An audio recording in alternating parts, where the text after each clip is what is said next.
गुरु नानक देव जी और कलयुग का संवाद एक बहुत ही गहरा और आध्यात्मिक प्रसंग है। ये कहानी हमें सिखाती है कि जब इंसान के मन में ईश्वर का नाम और सच्चाई बसी हो तो दुनिया का कोई भी लालच उसे डिगा नहीं सकता।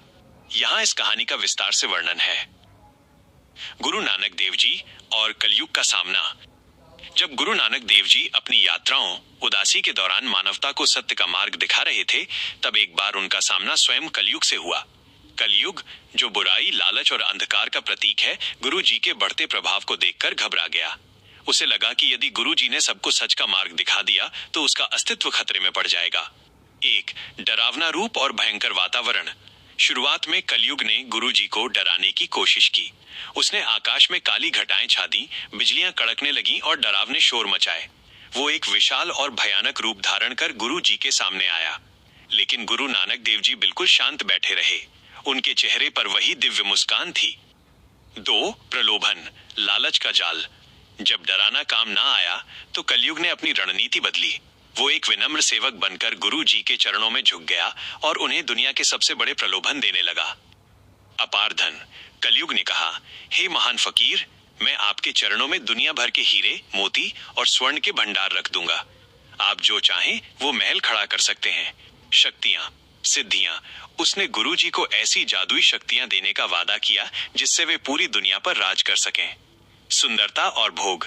उसने दुनिया के सबसे सुंदर वैभव और सुख सुविधाओं की पेशकश की।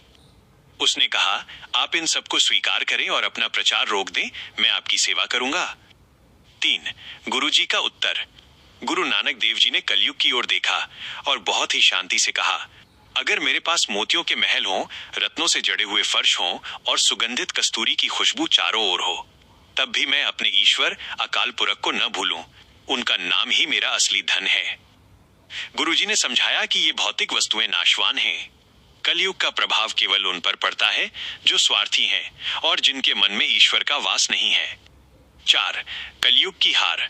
गुरुजी की अटूट श्रद्धा और दिव्य ज्ञान को देखकर कलयुग का अहंकार टूट गया। उसे समझ आ गया कि गुरु नानक देव जी के शब्द और कीर्तन ही कलयुग के अंधकार को मिटाने के लिए काफी हैं। वह गुरु जी के चरणों में गिर पड़ा और प्रार्थना की कि वे उसे भी सही मार्ग दिखाएं। गुरु जी ने उसे बताया कि जहां सत्य, संतोष और नाम सिमरन, ईश्वर का स्मरण होगा, वहां कलयुग का कोई प्रभाव नहीं चलेगा। इस कहानी की शिक्षा।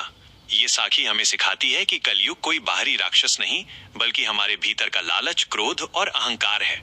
यदि हम अपने मन को गुरु की शिक्षाओं से जोड़ लें तो हम इन सभी बुराइयों पर विजय प्राप्त कर सकते हैं।